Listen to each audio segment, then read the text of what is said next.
11월 8일 월요일 가정 영성 회복을 위한 가정 예배를 시작합니다. 다 같이 주님 가르치신 기도합니다. 하늘에 계신 우리 아버지, 아버지의 이름을 거룩하게 하시며 아버지의 나라가 오게 하시며 아버지의 뜻이 하늘에서와 같이 땅에서도 이루어지게 하소서.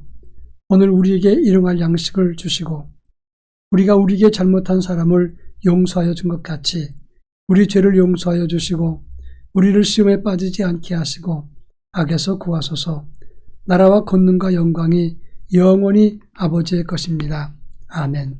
찬송가 395장 자비하신 예수여, 찬송가 395장을 부릅니다.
이 시간 우리에게 주시는 하나님 말씀은 구약성경 요엘서 1장 15절로 20절입니다. 요엘서 1장 15절로 20절 말씀을 한 절씩 교독합니다. 제가 전체를 읽겠습니다. 슬프다 그날이요, 여호와의 날이 가까웠나니 곧 멸망같이 젖는 자에게로부터 이르리로다. 먹을 것이 우리 눈앞에 끊어지지 아니하였느냐? 기쁨과 즐거움이 우리 하나님의 성전에서 끊어지지 아니하였느냐? 씨가 흙덩이 아래에서 썩어졌고 창고가 비었고 곡간이 무너졌으니 이는 곡식이 시들었음이로다. 가축이 울부짖고 소떼가 소란하니 이는 꼴이 없음이라. 양떼도 피곤하도다. 여호와여, 내가 주께 부르짖으오니 불이 목장의 풀을 살랐고 불꽃이 들의 모든 나무를 살랐음이니이다. 들짐승도 주를 향하여 헐떡거리오니 시내가 다 말랐고 들의 풀이 불에 탔음이니이다. 아멘. 사람은 여유가 있고 건강하고 형통할 때가 되면 하나님을 더 잘 섬겨야 되는데 실상은 정반대가 될 때가 참 많습니다. 제가 부목사 시절에 지리산 그 깊은 산 속에서 살던 한 가족이 무작정 상경을 해서 장안동 지하실 단칸방에 세대로 살게 되었습니다. 그 좁은 방에 6명의 식구들이 함께 지냈습니다. 이 부부는 정말 간절한 마음으로 하나님께 기도했습니다. 길거리에서 호떡과 오뎅을 팔았지만 이분들은 한 가지 소원을 가지고 매일 새벽에 가서 기도하고 또 장사 끝나고 난 다음에 성전에 가서 기도하고 하루를 마감했습니다. 그들의 소원은 집 한 칸 얻는 것이었습니다. 그런데 아주 성실하게 믿음 생활했던 그들에게 하나님이 은혜의 기회를 주어서 아주 집을 싸게 한 칸을 장만하게 되었습니다. 그런데 그 집을 산 다음에 더 잘되기 시작했습니다. 아이들이 진학을 하고 취업을 했습니다. 드디어 여유가 시작했는데 그때부터 끊기 시작한 것이 바로 새벽 기도가 끊어졌습니다. 그리고 다음에는 주일 저녁 예배와 수요 예배를 끊더니 나중엔 주일 예배까지 소홀하게 되었습니다. 그런데 이렇게 지냈던 그 가정에 그 집 아들이 큰 교통사고가 났을 때 다시 하나님께 나와서 통곡하면서 하나님을 찾았습니다. 저는 그때 느낀 것이 하나님은 우리를 사랑하시기 때문에 이렇게 어려움을 통해서 그들의 믿음을 다시 점검하게 하고 회복시키시는구나 하는 것을 깨달았습니다. 오늘 본문에 나오는 요엘서도 마찬가지입니다. 메뚜기 재앙으로 근동 지방의 전체가 황폐했습니다. 메뚜기 떼가 유다 땅도 다 황폐하게 만들었습니다. 요엘은 이와 같은 이 모습은 여호와의 날이 임박했다라고 설명했습니다. 여호와의 날이라고 하는 것은 구약 성경에서 이스라엘 사람들이 알고 있는 날인데 그 날은 하나님의 구원의 날입니다. 곧 이스라엘의 구원이 완성되는 날이라 생각했는데 요엘은 그날이 곧 하나님의 심판의 날이고 종말했다라고 설명을 한 것입니다. 이 본문이 주는 의미가 무엇인가를 함께 살펴볼까 합니다. 먼저 15절에서 요엘은 메뚜기 떼 재앙을 만났던 이스라엘 백성들에게 이것이 종말의 사인이라 이렇게 설명을 했습니다. 그래서 너희는 하나님께 나와서 부르짖으라 이렇게 말했습니다. 이 말을 현대적으로 설명하자면 메르스나 사스, 코로나 이런 여러 가지 질병 재앙은 결코 우연이라고 말할 수가 없습니다. 이것도 일종의 하나님의 종말의 사인일 수 있다고 하는 것입니다. 이 재앙을 보면서 하나님의 재앙의 날이 다가오고 있구나. 이것을 깨닫는 것이 영적으로 지혜로운 사람이고 영안이 열린 사람이라고 말할 수 있습니다. 제가 어릴 때는 믿음 생활 잘했던 어른들이 이상한 구름만 봐도 주님 오실 날인가 그렇게 기다리면서 영적으로 해석을 하고 깨어 있었던 적이 많이 있었습니다.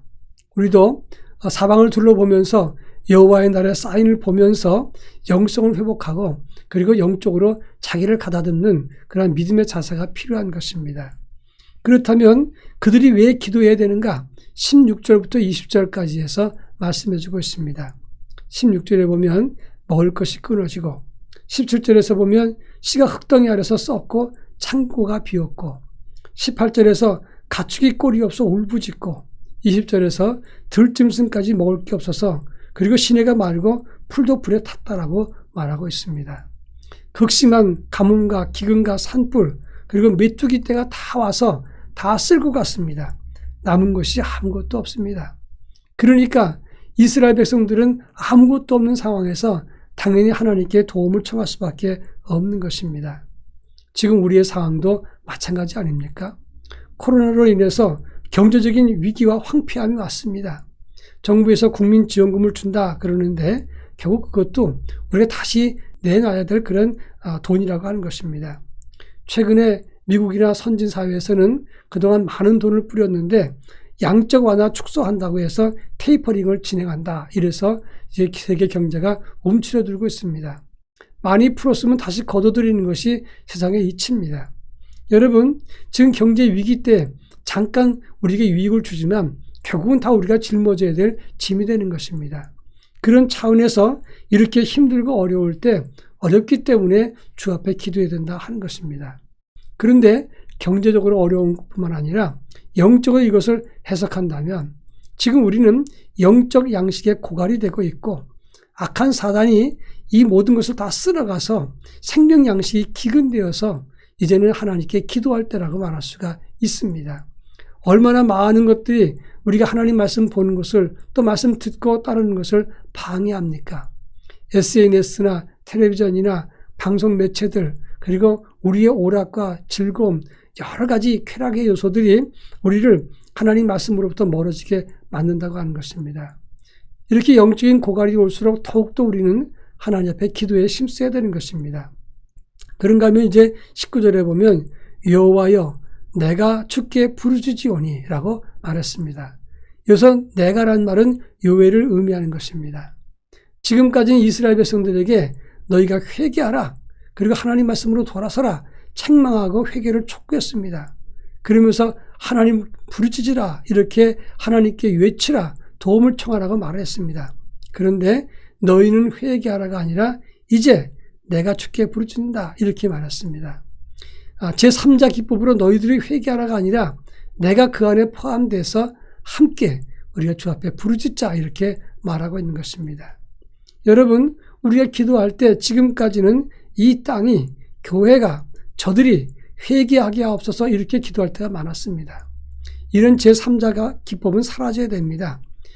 그것이 아니라 내가 먼저 기도하고 회개하고 하나님 앞에 무릎을 꿇는다 이런 마음으로 우리 모두가 함께 돌이켜야 되는 것입니다. 우리 모두가 회개에 동참하고 돌이킬 때 하나님의 은총과 회복과 자비로우심이 우리에게 임하게 되는 것입니다. 시간이 갈수록 우린 점점 더 하나님 앞에 진실한 믿음을 가지고 회복되어야 될 것입니다. 하나님의 손길을 구하면서 참 믿음과 영성으로 나아가는 삶을 가져야 될 것입니다. 우리 다 같이 기도합니다. 지금 펼쳐진 황폐함을 직시하면서 이것이 내 탓이라 회개하고 하나님의 은혜 가운데 돌이켜서 참된 회복을 찾기 위해서 기도하겠습니다.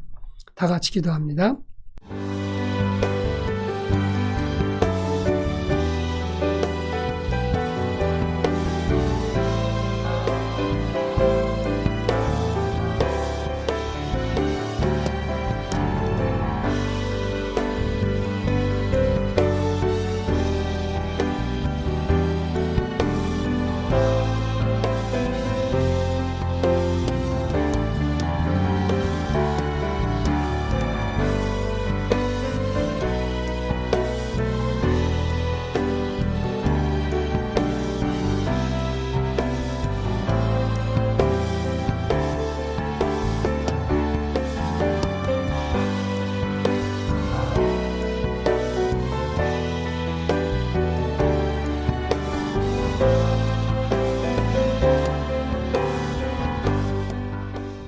자비로우신 아버지, 지금 우리 주변에서 종말의 상황이 펼쳐지고 하나님의 징계의 사인이 보여집니다.